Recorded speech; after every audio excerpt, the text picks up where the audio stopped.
Stepfather thinks Negro is murderer. Atlanta Journal, Tuesday, April 29, 1913, page 5, column 1.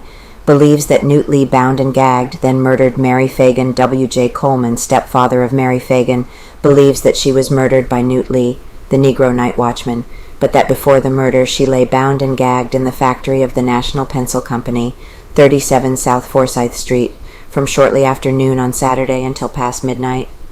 As people passed back and forth along the street, as members of the girl's family waited anxiously for her return, he thinks that she lay helpless within the factory, while the Negro waited for an opportune time to attack and then murder her.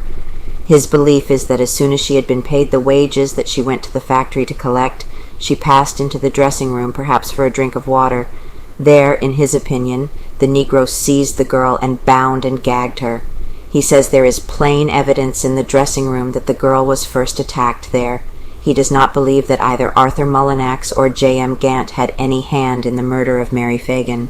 The Negro evidently kept the child in the factory all day, Mr. Coleman said, and was afraid to attack her until midnight for fear she would scream or somebody would come.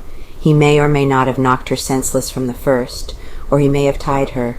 I do not know, but when Gant entered the shop, it is more than likely that he knew nothing of the girl's presence there, and simply went up and got his shoes, as he said, and went out again. All this about Mary having seen on the street at midnight or at any other time after 12 o'clock in the day, I do not think can be true. I believe she remained all day in the building. After the Negro did the work, he was afraid to leave or not to notify the police, which would make appearances worse for him.